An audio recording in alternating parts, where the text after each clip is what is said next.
കത്തോലിക്ക വിശ്വാസം എന്ന പ്രഭാഷണ പരമ്പരയിലെ 23ാമത്തെ വീഡിയോ ആണ് ഇത്.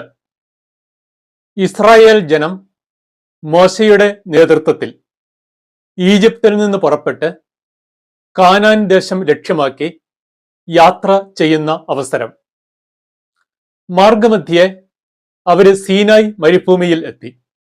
സീനായ് മലയുടെ മുകളിൽ വെച്ച് ദൈവം മോശ വഴി ഇസ്രായേൽ ജനത്തിന് 10 കൽപ്പനകളും മറ്റ് അനുബന്ധ നിയമങ്ങളും നൽകി. ഒന്നാമത്തെ കൽപ്പന ഇതാണ്: നിന്റെ ദൈവമായ കർത്താവിനെ മാത്രമേ നീ ആരാധിക്കാനായിട്ട് പാടുള്ളൂ. ആരാധിക്കുവാൻ വേണ്ടി മറ്റ് യാതൊന്നിന്റെയും രൂപമോ വിഗ്രഹമോ ഒന്നും ഉണ്ടാക്കരുത്. നിയമാവർത്തന പുസ്തകത്തിൽ നിന്നുള്ള ഒരു വചനഭാഗം നിങ്ങൾ ശ്രദ്ധിക്കുക. അവിടുന്ന് പറഞ്ഞു, അടിമത്തത്തിന്റെ ഭവനമായ ഈജിപ്തിൽ നിന്ന് നിന്നെ മോചിപ്പിച്ചുകൊണ്ടുവന്ന നിന്റെ ദൈവമായ കർത്താവ് ഞാനാണ്. ഞാനല്ലാതെ മറ്റൊരു ദൈവം നിനക്കുണ്ടാകരുത്. നിനക്കായി ഒരു വിഗ്രഹവും ഉണ്ടാക്കരുത്. മുകളിൽ ആകാശത്തോ താഴെ ഭൂമിയിലോ ഭൂമിക്കടിയിലെ ജലത്തിലോ ഉള്ള ഒന്നിന്റെയും പ്രതിമ ഉണ്ടാക്കരുത്. നീ അവയെ കുമ്പിട്ട് ആരാധിക്കുകയോ സേവിക്കുകയോ ചെയ്യരുത്. ഇവിടെ ഞാനല്ലാതെ മറ്റൊരു ദൈവം നിനക്കുണ്ടാകരുത്. നിനക്കായി ഒരു വിഗ്രഹവും ഉണ്ടാക്കരുത്. ഈ 2 വാചകങ്ങൾ ഒരൊറ്റ യൂണിറ്റ് ആയിട്ട് വേണം നമ്മൾ കണക്കിലെടുക്കുവാൻ. അതായത് ദൈവത്തെ മാത്രമേ ആരാധിക്കാൻ പാടുള്ളൂ. ആരാധിക്കുവാനായി മറ്റ് യാതൊന്നിന്റെയും രൂപമോ പ്രതിമയോ വിഗ്രഹമോ ഒന്നും ഉണ്ടാക്കരുത്. അതാണ് ദൈവം ഒന്നാമത്തെ ഈ കൽപ്പന വഴി ഉദ്ദേശിക്കുന്നത്. ഇസ്രായേൽ ജനം കാനാൻ നാട്ടിലേക്കുള്ള യാത്രാമധ്യേ സീനായ് മരുഭൂമിയിൽ ആയിരിക്കുന്ന അവസരം. ഇസ്രായേൽ ജനത്തിനു വേണ്ടി ദൈവത്തിൽ നിന്ന് നിയമങ്ങളും കൽപ്പനകളും സ്വീകരിക്കാൻ മോശ സീനായ് മലമുകളിലേക്ക് കയറിപ്പോയി. എന്നാൽ മോശ ഇറങ്ങി വരുവാനായിട്ട് കുറെ താമസിച്ചു. ദിവസങ്ങൾ പിന്നിട്ടു. താഴെ നിന്നിരുന്ന ഇസ്രായേൽ ജനം അക്ഷമരായി. അവര് അഹ്റോന്റെ നേതൃത്വത്തിൽ സ്വർണം കൊണ്ട് ഒരു കാളക്കുട്ടിയെ ഉണ്ടാക്കി അതിനെ ആരാധിക്കുന്നതായി പുറപ്പാടിന്റെ പുസ്തകത്തിൽ നമ്മൾ വായിക്കുന്നു. അവൻ അവ വാങ്ങി മോശയിൽ ഒരുക്കി ഒരു കാളക്കുട്ടിയെ വാർത്തെടുത്തു. അപ്പോൾ അവർ വിളിച്ചു പറഞ്ഞു, ഇസ്രായേലെ, ഇതാ ഈജിപ്തിൽ നിന്ന് നിന്നെ കൊണ്ടുവന്ന ദേവന്മാർ. അത് കണ്ടപ്പോൾ അഹ്റോൻ കാളക്കുട്ടിയുടെ മുൻപിൽ ഒരു ബലിപീഠം പണിതിട്ട് ഇപ്രകാരം പ്രഖ്യാപിച്ചു: നാളെ കർത്താവിന്റെ ഉത്സവ ദിനമായിരിക്കും. അവർ പിറ്റേന്ന് അതിരാവിലെ ഉണർന്ന് ദഹനയാഗങ്ങളും അനുരജ്ഞന യാഗങ്ങളും അർപ്പിച്ചു. ജനം തീനും കുടിയും കഴിഞ്ഞ് വിനോദങ്ങളിൽ ഏർപ്പെട്ടു. കാളക്കുട്ടിയെ നിർമ്മിക്കുവാൻ അവർ അഹ്റോനെ നിർബന്ധിച്ചതിനാൽ കർത്താവ് അവരുടെ മേൽ മഹാമാരി അയച്ചു. ഇവിടെ കാണുക, ഇസ്രായേൽ ജനം സ്വർണം കൊണ്ട് ഒരു കാളക്കുട്ടിയെ ഉണ്ടാക്കി അതിനെ ആരാധിച്ചു. അതുകൊണ്ടാണ് ദൈവം അവരുടെ മേല് ഇവിടെ മഹാമാരി അയക്കുന്നത്. ഇസ്രായേലിലെ മഹാനായ ഒരു രാജാവ് ആയിരുന്നു ദാവീദ്. ദാവീദിന്റെ പുത്രൻ സോളമൻ. സോളമന്റെ കാലശേഷം ഇസ്രായേൽ രാജ്യം 2ആയി വിഭജിക്കപ്പെട്ടു. ഇസ്രായേലിൽ ആകെ 12 ഗോത്രങ്ങളാണ് ഉണ്ടായിരുന്നത്. സോളമന്റെ പുത്രനായ റഹോബോവാം അതിൽ 2 ഗോത്രങ്ങളുടെ രാജാവായി. ബാക്കി 10 ഗോത്രങ്ങളെ ഭരിച്ചിരുന്നത് ജെറോബോവാം ആയിരുന്നു. ഈ ജെറോബോവാം രാജാവ് 2 കാളക്കുട്ടികളുടെ വിഗ്രഹങ്ങൾ ഉണ്ടാക്കി അതിനെ ആരാധിക്കാനായിട്ട് ഇസ്രായേൽ ജനത്തെ പ്രേരിപ്പിച്ചു. രാജാക്കന്മാരുടെ 1-ാം പുസ്തകത്തിൽ നിന്നുള്ള വചനഭാഗം നിങ്ങൾ കാണുക. അതിനാൽ രാജാവ് ഒരു ഉപായം കണ്ടുപിടിച്ചു. സ്വർണം കൊണ്ട് 2 കാളക്കുട്ടികളെ നിർമ്മിച്ചിട്ട് അവൻ ജനത്തോട് പറഞ്ഞു, നിങ്ങൾ ജെറുസലേമിലേക്ക് പോകേണ്ട. ഇസ്രായേൽ ജനമേ, ഇതാ ഈജിപ്തിൽ നിന്ന് നിങ്ങളെ മോചിപ്പിച്ച ദേവന്മാർ. അവൻ അവയിൽ ഒന്നിനെ ബഥേലിലും ഒന്നിനെ ദാനിലും പ്രതിഷ്ഠിച്ചു. ഇത് പാപമായി തീർന്നു. കാണുക, ഇവിടെയും ഇസ്രായേൽ ജനം 2 കാളക്കുട്ടികളെ ഉണ്ടാക്കി അതിനെ ദൈവമായിട്ട് ആരാധിക്കുന്നു. അതുകൊണ്ട് അത് പാപമായി തീർന്നു എന്നാണ് വചനത്തിൽ പറഞ്ഞിരിക്കുന്നത്. ഇസ്രായേൽ ജനം കാനാൻ നാട്ടിലേക്കുള്ള യാത്രാമധ്യേ മരുഭൂമിയിൽ ആയിരുന്ന വേളയിൽ അവര് ദൈവത്തിനും മോശയ്ക്കും എതിരായിട്ട് പിറുപിറുത്തു. ഇത് കർത്താവിന് അനിഷ്ടകരമായി. അതിനാൽ ജനങ്ങളുടെ ഇടയിലേക്ക് ദൈവം ആഗ്നേയ സർപ്പങ്ങളെ അയച്ചു. ഈ സർപ്പങ്ങളുടെ ദംശനമേറ്റ് നിരവധി ഇസ്രായേൽക്കാർ മരിക്കാനും ഇടയായി. അപ്പോഴ് ഇസ്രായേൽക്കാർക്ക് തെറ്റ് മനസ്സിലായി. അവർ ദൈവത്തോടും മോശയോടും തങ്ങളുടെ തെറ്റ് ഏറ്റുപറഞ്ഞു. ഉടനെ ദൈവം മോശയോട് പറഞ്ഞു, നീ പിച്ചള കൊണ്ട് ഒരു സർപ്പത്തെ ഉണ്ടാക്കി അതിനെ വടിയിൽ ഉയർത്തി നിർത്തുക. ആഗ്നേയ സർപ്പങ്ങളുടെ ദംശനമേൽക്കുന്നവർ ഈ പിച്ചള സർപ്പത്തെ നോക്കിയാൽ മതി, അവർ മരിക്കുകയില്ല, ജീവിക്കും. പിന്നെ മോശ പിച്ചള കൊണ്ട് ഒരു സർപ്പത്തെ ഉണ്ടാക്കി അതിനെ വടിയിൽ കുത്തി നിർത്തുന്നതായി സംഖ്യയുടെ പുസ്തകത്തിൽ നമ്മൾ വായിക്കുന്നു. കർത്താവ് മോശയോട് അരുളി ചെയ്തു, ഒരു പിച്ചള സർപ്പത്തെ ഉണ്ടാക്കി വടിയിൽ ഉയർത്തി നിർത്തുക. ദംശനമേൽക്കുന്നവർ അതിനെ നോക്കിയാൽ മരിക്കുകയില്ല. മോശ പിച്ചള കൊണ്ട് ഒരു സർപ്പത്തെ ഉണ്ടാക്കി അതിനെ വടിയിൽ ഉയർത്തി നിർത്തി. ദംശനമേറ്റവർ പിച്ചള സർപ്പത്തെ നോക്കി അവർ ജീവിച്ചു. ഇവിടെ കാണുക, യാതൊന്നിന്റെയും പ്രതിമ ഉണ്ടാക്കരുത് എന്ന് 1-ാം പ്രമാണത്തില് പറഞ്ഞ ദൈവം തന്നെയാണ് ഒരു പിച്ചള സർപ്പത്തെ ഉണ്ടാക്കാൻ മോശയോട് ആവശ്യപ്പെടുന്നത്. പക്ഷേ ആ പിച്ചള സർപ്പത്തെ ആരാധിക്കുവാനായിട്ട് പാടില്ല. ഈ പിച്ചള സർപ്പം തുടർന്നുള്ള കാലത്തും ഇസ്രായേൽ ജനത്തിന്റെ ഇടയിൽ തന്നെ ഇരുന്നു. അവര് കാനാൻ ദേശം കീഴടക്കി അവിടെ വാസമർപ്പിച്ചു. അപ്പോഴും ആ മോശ ഉണ്ടാക്കിയ പിച്ചള സർപ്പം അത് അവരോടൊപ്പം ഉണ്ടായിരുന്നു. എന്നാൽ കുറെ വർഷങ്ങൾ പിന്നിട്ട് കഴിഞ്ഞപ്പോൾ ഈ ഇസ്രായേൽക്കാര് ആ പിച്ചള സർപ്പത്തെ ആരാധിക്കാൻ തുടങ്ങി. അത് പാപമായി തീർന്നു. ദാവീദ് ദൈവത്തോട് ജീവിതകാലം മുഴുവൻ വിശ്വസ്തത പുലർത്തിയ ഒരു രാജാവായിരുന്നു. ദാവീദിന്റെ സന്തതി പരമ്പരയിൽപ്പെട്ട മറ്റൊരു രാജാവാണ് ഹെസക്കിയ. ഹെസക്കിയയും പിതാവായ ദാവീദിനെ പോലെ തന്നെ ദൈവത്തോട് വിശ്വസ്തനായിരുന്നു. ഇസ്രായേൽ ജനം ഈ പിച്ചള സർപ്പത്തെ ആരാധിക്കുന്നത് കണ്ടപ്പോൾ ഹെസക്കിയ രാജാവ് ആ പിച്ചള സർപ്പം നശിപ്പിച്ചു കളഞ്ഞു. രാജാക്കന്മാരുടെ 2-ാം പുസ്തകത്തിൽ നിന്നുള്ള വചനഭാഗം കാണുക. അവൻ പൂജാഗിരികൾ നശിപ്പിക്കുകയും സ്തംഭങ്ങളും അക്ഷേര പ്രതിഷ്ഠകളും തകർക്കുകയും ചെയ്തു. മോശയുണ്ടാക്കിയ നെഹുഷ്താൻ എന്ന് വിളിക്കപ്പെടുന്ന ഓട്ട് സർപ്പത്തിന്റെ മുൻപിൽ ഇസ്രായേൽ ധൂപാർച്ചന നടത്തിയതിനാൽ അവൻ അത് തകർത്തു. ഇവിടെയും ഒരു സർപ്പത്തെ ഉണ്ടാക്കിയതല്ല പ്രശ്നം, പിന്നെയോ ആ രൂപത്തെ ഇസ്രായേൽക്കാർ ആരാധിച്ചു. അതാണ് പാവമായി തീർന്നത്. ഇനി നമുക്ക് ജെറുസലേം ദേവാലയത്തിന്റെ കാര്യത്തിലേക്ക് വരാം. അതായത് ഇസ്രായേലില് ദൈവത്തിന് ആദ്യമായിട്ട് ഒരു ദേവാലയം പണിതത് സോളമൻ രാജാവായിരുന്നു. ജെറുസലേമിൽ ആയിരുന്നു ഈ ദേവാലയം നിർമ്മിച്ചത്. ടൈർ രാജാവായ ഹീരാം ആയിരുന്നു ഈ ദേവാലയത്തിന്റെ മുഖ്യ ശില്പി. ദേവാലയ നിർമ്മാണത്തെക്കുറിച്ച് രാജാക്കന്മാരുടെ 1-ാം പുസ്തകത്തിൽ പറഞ്ഞിരിക്കുന്ന ഏതാനും വചനങ്ങൾ നിങ്ങൾ കാണുക. ഉരുക്കിയ ലോഹം കൊണ്ട് അവൻ ഒരു ജലസംഭരണി വൃത്താകൃതിയിൽ നിർമ്മിച്ചു. അതിന്റെ വ്യാസം 10 മുഴം, ആഴം 5 മുഴം, ചുറ്റളവ് 30 മുഴം. 12 കാളകളുടെ പുറത്താണ് ജലസംഭരണി സ്ഥാപിച്ചിരുന്നത്. അവയിൽ 3 വടക്കോട്ടും പടിഞ്ഞാറോട്ടും തെക്കോട്ടും കിഴക്കോട്ടും തിരിഞ്ഞു നിന്നു. അവയുടെ പിൻഭാഗം ജലസംഭരണിയിലേക്ക് തിരിഞ്ഞു നിന്നു. ഹീരാം ഓടുകൊണ്ട് 4 മുഴം നീളവും 4 മുഴം വീതിയും 3 മുഴം ഉയരവുമുള്ള 10 പീഠങ്ങൾ ഉണ്ടാക്കി. പീഠങ്ങൾ പണിതത് ഇങ്ങനെയാണ്. പീഠത്തിന്റെ പലകകൾ ചട്ടത്തിൽ ഉറപ്പിച്ചു. പലകകളിൽ സിംഹം, കാള, കെരൂബ് എന്നിവയുടെ രൂപങ്ങൾ കൊത്തിയുണ്ടാക്കി. ചട്ടത്തിൽ താഴെയും മുകളിലും സിംഹം, കാള, പുഷ്പം എന്നിവ കൊത്തിവെച്ചു. പീഠങ്ങളിൽ 5 ദേവാലയത്തിന്റെ തെക്ക് വശത്തും 5 വടക്ക് വശത്തുമാണ് സ്ഥാപിച്ചത്. ജലസംഭരണി ദേവാലയത്തിന്റെ തെക്ക് കിഴക്കേ മൂലയിലായിരുന്നു.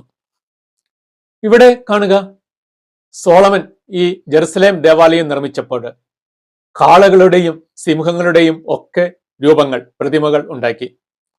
അവയൊക്കെ ആ ദേവാലയത്തിൽ പലയിടത്തും സ്ഥാപിക്കുകയും ചെയ്തു. ഇങ്ങനെ ഈ ദേവാലയ നിർമ്മാണം പൂർത്തിയാക്കിയ ശേഷം സോളമൻ കർത്താവിനോട് പ്രാർത്ഥിച്ചു ഈ ദേവാലയത്തെ കർത്താവിനായി പ്രതിഷ്ഠിച്ചു. അപ്പോൾ ദൈവം ഈ ആലയത്തെ അനുഗ്രഹിക്കുന്നതായിട്ടാണ് രാജാക്കന്മാരുടെ 1-ാം പുസ്തകത്തിൽ നമ്മൾ കാണുന്നത്. അവിടുന്ന് അരുളി ചെയ്തു, നീ എന്റെ സന്നിധിയിൽ സമർപ്പിച്ച പ്രാർത്ഥനകളും യാചനകളും ഞാൻ ശ്രവിച്ചു. നീ നിർമ്മിക്കുകയും എന്നേക്കുമായി എന്റെ നാമം പ്രതിഷ്ഠിക്കുകയും ചെയ്ത ഈ ആലയം ഞാൻ വിശദീകരിച്ചിരിക്കുന്നു. എന്റെ ഹൃദയപൂർവമായ കടാക്ഷം സദാ അവിടെ ഉണ്ടായിരിക്കും. അതായത് സോളമൻ നിർമ്മിച്ച ഈ ദേവാലയം, അതിൻ്റെ അകത്ത് കാളകളുടെയും സിംഹങ്ങളുടെയും ഒക്കെ പ്രതിമകൾ ഉണ്ടായിരുന്നിട്ടും ദൈവം ആ ആലയത്തെ അനുഗ്രഹിക്കുന്നതായി നമ്മൾ വചനത്തിൽ വായിക്കുന്നു. അപ്പോൾ ഇത്രയും പ്രതിപാദിച്ചതിൽ നിന്ന് നിങ്ങൾക്ക് ഒരു കാര്യം മനസ്സിലായി കാണും. ഒന്നാം പ്രമാണത്തില് ഒരു മൃഗത്തിന്റെയും പ്രതിമയോ രൂപമോ ഉണ്ടാക്കരുതെന്ന് ദൈവം ഇസ്രായേൽ ജനങ്ങളോട് കൽപ്പിച്ചു. അത് ആരാധിക്കുവാൻ വേണ്ടി ഇങ്ങനെയുള്ള പ്രതിമകൾ ഉണ്ടാക്കരുത് എന്ന് ദൈവം ഉദ്ദേശിക്കുന്നുള്ളൂ. ആരാധനയ്ക്ക് വേണ്ടി അല്ലാതെ മറ്റേതെങ്കിലും ആവശ്യത്തിന് വേണ്ടി മൃഗങ്ങളുടെ രൂപങ്ങളോ പ്രതിമകളോ ഉണ്ടാക്കുന്നതിൽ ദൈവത്തിന് പ്രത്യേകിച്ച് യാതൊരു എതിർപ്പുമില്ല എന്ന് വേണം നമ്മൾ ഈ വചനങ്ങളിൽ നിന്ന് മനസ്സിലാക്കുവാൻ. ഇനി നമുക്ക് മാലാഖമാരുടെ കാര്യത്തിലേക്ക് വരാം. മാലാഖമാര് അരൂപികളാണ്, അവർക്ക് ശരീരമില്ല. എങ്കിലും മാലാഖമാര് ഇടയ്ക്കിടയ്ക്ക് ഓരോ മനുഷ്യർക്ക് പ്രത്യക്ഷപ്പെടുന്നതായി ഉൽപ്പത്തി മുതൽ വെളിപാട് വരെയുള്ള പുസ്തകങ്ങളിലൂടെ കടന്നു പോകുമ്പോൾ നമ്മൾ വായിക്കുന്നുണ്ട്. മാലാഖമാര് സാധാരണഗതിയിൽ ഈ മനുഷ്യർക്ക് പ്രത്യക്ഷപ്പെടുന്നത് 2 ചിറകുകളോടുകൂടിയ മനുഷ്യ രൂപത്തിലാണ്. നമ്മുടെ ആദി മാതാപിതാക്കളായ ആദമും ഹവ്വായും വിലക്കപ്പെട്ട വൃക്ഷത്തിന്റെ ഫലം തിന്ന് ദൈവത്തിനെതിരെ പാപം ചെയ്തു. ദൈവം അവരെ ഏദൻ തോട്ടത്തിൽ നിന്ന് പുറത്താക്കി. പിന്നെ അവര് ജീവവൃക്ഷത്തിൽ നിന്നുള്ള ഫലം തിന്നാതിരിക്കുന്നതിനായി ജീവവൃക്ഷത്തിലേക്കുള്ള വഴി കാക്കാൻ കെരൂബുകളെ ദൈവം കാവൽ നിർത്തി. കെരൂബുകൾ എന്ന് പറയുന്നത് ഒരു പ്രത്യേക വൃന്ദം മാലാഖമാർ തന്നെയാണ്. അപ്പോൾ നമ്മുടെ ആദി മാതാപിതാക്കളായ ആദമും ഹവ്വായും കെരൂബുകളെ കണ്ടിട്ടുണ്ടായിരിക്കണം. ഇക്കാരണത്താല് ഈ മാലാഖമാർ അല്ലെങ്കിൽ കെരൂബുകൾ എങ്ങനെയാണ് മനുഷ്യന് കാണപ്പെടുന്നത് എന്നതിനെക്കുറിച്ചുള്ള ഒരു ഐഡിയ, ധാരണ മനുഷ്യവംശത്തിന്റെ ആരംഭ ഘട്ടം മുതലേ നിലനിന്നിരുന്നു എന്ന് വേണം നമ്മൾ മനസ്സിലാക്കുവാൻ. മനുഷ്യനെ പുറത്താക്കിയ ശേഷം ജീവന്റെ വൃക്ഷത്തെങ്കിലേക്കുള്ള വഴി കാക്കാൻ ഏദൻ തോട്ടത്തിന് കിഴക്ക് അവിടുന്ന് കെരൂബുകളെ കാവൽ നിർത്തി. എല്ലാ വശത്തേക്കും കറങ്ങുന്നതും തീ ജ്വലിക്കുന്നതുമായ ഒരു വാളും അവിടുന്ന് സ്ഥാപിച്ചു. ഈ വചനം പരിശോധിക്കുമ്പോൾ നമുക്കൊരു കാര്യം മനസ്സിലാകും. ഈ കെരൂബുകൾ അല്ലെങ്കിൽ മാലാഖമാർ എങ്ങനെയാണ് കാണപ്പെടുന്നത് എന്നതിനെക്കുറിച്ചുള്ള ആ ധാരണ മനുഷ്യവംശത്തിന്റെ ആരംഭം മുതൽ തന്നെ ഉണ്ടായിരുന്നു. ഇനി ഇസ്രായേൽ ജനം മോശയുടെ നേതൃത്വത്തിൽ ഈജിപ്തിൽ നിന്ന് പുറപ്പെട്ട് മരുഭൂമിയിലൂടെ കാനാൻ ദേശം ലക്ഷ്യമാക്കി യാത്ര ചെയ്യുന്ന അവസരം. ഈ യാത്രയില് അവരോടൊപ്പം ഉണ്ടായിരുന്ന ആ ദൈവസാന്നിധ്യത്തിന്റെ അടയാളമായി വഹിച്ചുകൊണ്ടു പോകാവുന്ന ഒരു സാക്ഷ്യപേടകം നിർമ്മിക്കുവാൻ ദൈവം മോശയോട് ആവശ്യപ്പെട്ടു. ഈ പേടകത്തിന്റെ മുകളിലായി ഒരു കൃപാസനം വച്ചിരുന്നു. ഈ കൃപാസനത്തിന്റെ 2 അറ്റത്തുമായി വലിയ ഓരോ കെരൂബുകളുടെ, അതായത് മാലാഖമാരുടെ രൂപങ്ങൾ ഉണ്ടാക്കി വയ്ക്കണം എന്ന് ദൈവം മോശയോട് ആവശ്യപ്പെടുന്നു. പുറപ്പാട് പുസ്തകത്തിൽ നിന്നുള്ള വചനം കാണുക. കൃപാസനത്തിന്റെ 2 അറ്റത്തുമായി അടിച്ചു പരത്തിയ സ്വർണം കൊണ്ട് 2 കെരൂബുകളെ നിർമ്മിക്കണം. കൃപാസനത്തിന്റെ 2 അറ്റത്തും അതിനോട് ഒന്നായി ചേർന്നിരിക്കത്തക്ക വണ്ണം വേണം കെരൂബുകളെ നിർമ്മിക്കാൻ. കൃപാസനം മൂടത്തക്ക വിധം കെരൂബുകൾ ചിറകുകൾ മുകളിലേക്ക് വിരിച്ചു പിടിച്ചിരിക്കണം. കെരൂബുകൾ കൃപാസനത്തിലേക്ക് തിരിഞ്ഞ് മുഖാഭിമുഖം നിലകൊള്ളണം. അപ്പോൾ ഇവിടെ നമ്മൾ കാണുന്നു, യാതൊന്നിന്റെയും രൂപം ഉണ്ടാക്കരുതെന്ന് 1-ാം കൽപ്പനയിൽ പറഞ്ഞ ദൈവം തന്നെ മാലാഖമാരുടെ രൂപം ഉണ്ടാക്കുവാൻ മോശയോട് ആവശ്യപ്പെടുന്നു. എന്നാൽ മാലാഖമാരെ ആരാധിക്കുവാൻ പാടില്ല താനും. ഇനി നമുക്ക് ജെറുസലേം ദേവാലയത്തിന്റെ കാര്യത്തിലേക്ക് വീണ്ടും വരാം. സോളമനാണ് ജെറുസലേമിൽ കർത്താവിന് ആദ്യമായിട്ട് ആലയം നിർമ്മിച്ചത്.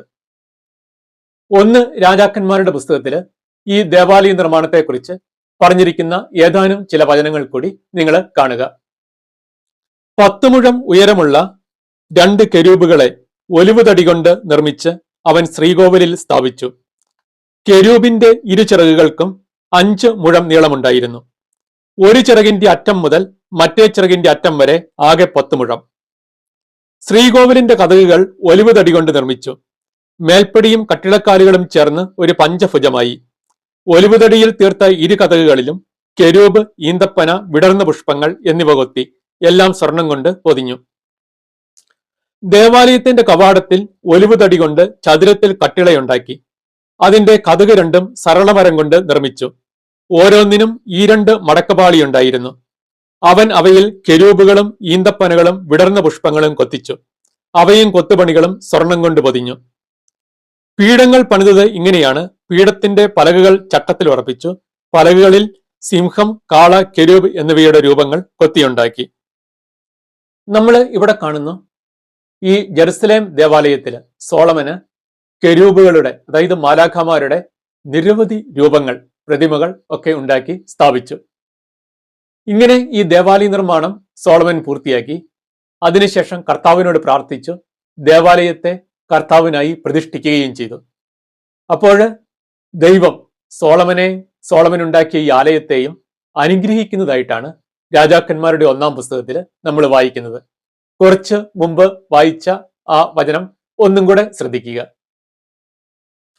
അവിടുന്ന് അരുളി ചെയ്തു, നീ എന്റെ സന്നിധിയിൽ സമർപ്പിച്ച പ്രാർത്ഥനകളും യാചനകളും ഞാൻ ശ്രവിച്ചു. നീ നിർമ്മിക്കുകയും എന്നേക്കുമായി എന്റെ നാമം പ്രതിഷ്ഠിക്കുകയും ചെയ്ത ഈ ആലയം ഞാൻ വിശദീകരിച്ചിരിക്കുന്നു. എന്റെ ഹൃദയപൂർവകമായ കടാക്ഷം സദാ അവിടെ ഉണ്ടായിരിക്കും. ഇത്രയും വചനങ്ങൾ പരിശോധിച്ചപ്പോൾ നിങ്ങൾക്കൊരു കാര്യം മനസ്സിലായി. അതായത് ദേവാലയത്തിൽ മാലാഖമാരുടെ രൂപങ്ങൾ, പ്രതിമകൾ വയ്ക്കുന്നതിൽ ദൈവത്തിന് യാതൊരു എതിർപ്പും ഇല്ല. അത് വചനത്തിന് തികച്ചും നിരക്കുന്ന ഒരു കാര്യമാണ്. ഇനി നമുക്ക് വിശുദ്ധരുടെ കാര്യത്തിലേക്ക് വരാം. യേശുവിൽ വിശ്വസിച്ച് രക്ഷിക്കപ്പെട്ട് സ്വർഗത്തിൽ ആയിരിക്കുന്ന വ്യക്തികളെ കുറിച്ച് യേശു ലൂക്കായുടെ സുവിശേഷത്തിൽ പറഞ്ഞിരിക്കുന്ന ഒരു വചനം ശ്രദ്ധിക്കുക. എന്നാൽ വരാനിരിക്കുന്ന യുഗത്തെ പ്രാപിക്കുന്നതിനും മരിച്ചവരിൽ നിന്ന് ഉയർക്കുന്നതിനും യോഗ്യരായവർ വിവാഹം ചെയ്യുകയോ ചെയ്തു കൊടുക്കുകയോ ഇല്ല. പുനരുത്ഥാനത്തിന്റെ മക്കൾ എന്ന നിലയിൽ അവർ ദൈവദൂതന്മാർക്ക് തുല്യരും ദൈവമക്കളുമാണ്. ആകയാൽ അവർക്ക് ഇനിയും മരിക്കാൻ സാധിക്കുകയില്ല. ഈ വചനത്തിന്റെ വെളിച്ചത്തിൽ ചിന്തിക്കുമ്പോൾ നമുക്ക് ഒരു കാര്യം മനസ്സിലാകും. അതായത് മരിച്ച് സ്വർഗത്തിലായിരിക്കുന്ന വിശുദ്ധർ, അവര് ദൈവദൂതന്മാർക്ക് തുല്യരാണ്, അല്ലെങ്കിൽ അവര് മാലാഖമാരെ പോലെ തന്നെ ഉള്ളവരാണ്. കത്തോലിക്കര് വിശുദ്ധരോട് മാധ്യസ്ഥം പ്രാർത്ഥിക്കുന്നു, അവരെ വണങ്ങുന്നു. എന്നാൽ ഏകദൈവമായ യഹോവയ്ക്ക് കൊടുക്കേണ്ട സ്തുതിയോ മഹത്വമോ ആരാധനയോ അവരൊരിക്കലും വിശുദ്ധർക്ക് കൊടുക്കുന്നില്ല. വിശുദ്ധരോട് മധ്യസ്ഥം പ്രാർത്ഥിക്കുക മാത്രമാണ് ചെയ്യുന്നത്. വിശുദ്ധരോടുള്ള മധ്യസ്ഥ പ്രാർത്ഥന ദൈവം അംഗീകരിക്കുന്ന ഒരു കാര്യമാണ്. ഇക്കാര്യം വിശദീകരിച്ചുകൊണ്ട് ഈ പ്രഭാഷണ പരമ്പരയിൽ ഞാൻ 3 വീഡിയോകൾ ചെയ്തിട്ടുണ്ട്. 15-ാമത്തെയും 16-ാമത്തെയും 17-ാമത്തെയും വീഡിയോകൾ. കണ്ടിട്ടില്ലാത്തവര് ആ വീഡിയോകൾ കാണുക. കുറച്ചു മുമ്പ് നമ്മൾ കണ്ടിരുന്നു, ദേവാലയത്തിൽ മാലാഖമാരുടെ പ്രതിമകൾ, രൂപങ്ങൾ വയ്ക്കുന്നതിൽ ദൈവത്തിന് യാതൊരു എതിർപ്പുമില്ല. അങ്ങനെയെങ്കിൽ ഈ മാലാഖമാർക്ക് തുല്യരായ, അല്ലെങ്കിൽ അവരെ പോലെ തന്നെ ആയിരിക്കുന്ന ഈ വിശുദ്ധരുടെ രൂപങ്ങൾ ദേവാലയത്തിൽ വയ്ക്കുന്നതിലും ദൈവത്തിന് എന്തെങ്കിലും എതിർപ്പ് ഉണ്ടായിരിക്കുവാൻ ന്യായം കാണുന്നില്ല. ഈ വിശുദ്ധർ എങ്ങനെയാണ് ഇരിക്കുന്നത് എന്നതിനെക്കുറിച്ചുള്ള ഐഡിയയും നമുക്കുണ്ട്. കാരണം അവര് ഈ ഭൂമിയിൽ ജീവിച്ച് കടന്നുപോയിട്ടുള്ള വ്യക്തികളാണ്. ഇത്രയും പ്രതിപാദിച്ചതിൽ നിന്ന് നമുക്ക് ഒരു കാര്യം മനസ്സിലാക്കാം. ദേവാലയത്തില് മാലാഖമാരുടെയും വിശുദ്ധരുടെയും പ്രതിമകൾ വയ്ക്കുന്നതിൽ ദൈവത്തിന് എതിർപ്പില്ല. ഇനി നമുക്ക് യേശുവിന്റെ കാര്യത്തിലേക്ക് വരാം. ദൈവം എന്ന് പറയുന്നത് അരൂപിയാണ്. ദൈവത്തിന് ശരീരമില്ല.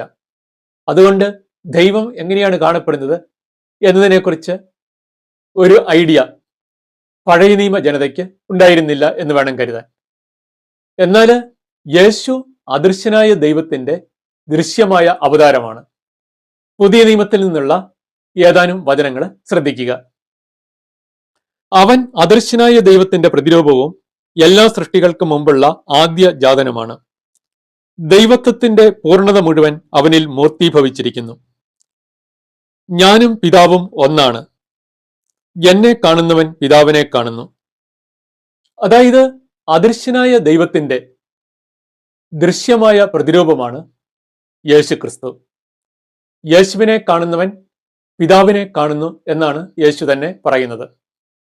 യേശു നമ്മുടെ ഇടയിൽ 33 വർഷം ജീവിച്ചു.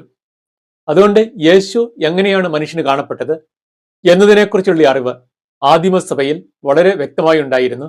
ആ അറിവ് പിന്നീട് ഉള്ള നൂറ്റാണ്ടുകളിൽ കൈമാറ്റപ്പെടുകയും ചെയ്തു. നമ്മൾ കുറച്ചു മുമ്പ് കണ്ടു, ദേവാലയത്തില് മാലാഖമാരുടെ പ്രതിമകൾ വയ്ക്കുന്നതിൽ ദൈവത്തിന് എതിർപ്പില്ല. വിശുദ്ധരുടെ പ്രതിമകൾ ദേവാലയത്തിൽ വയ്ക്കുന്നതിലും ദൈവത്തിന് എന്തെങ്കിലും എതിർപ്പുണ്ടായിരിക്കുവാൻ ഒരു ന്യായവും നമ്മൾ കാണുന്നുമില്ല. അങ്ങനെയെങ്കിൽ യേശുവിന്റെ പ്രതിമ ദേവാലയത്തിൽ വയ്ക്കുന്നതിലും ദൈവത്തിന് യാതൊരു എതിർപ്പും ഉണ്ടായിരിക്കുവാൻ ന്യായം കാണുന്നില്ല. ഈ വീഡിയോയിലൂടെ കടന്നു പോന്നപ്പോൾ നിങ്ങൾക്ക് ഒരു കാര്യം മനസ്സിലായി കാണും. അതായത് കത്തോലിക്കര് ദേവാലയത്തില് വിശുദ്ധരുടെയും മാലാഖമാരുടെയും യേശുവിന്റെയും ഒക്കെ പ്രതിമകൾ വയ്ക്കുന്നു. ഇത് ബൈബിളിന് നിരക്കുന്ന കാര്യം തന്നെയാണ്, ദൈവവചനത്തിന് എതിരായിട്ടുള്ള ഒന്നല്ല.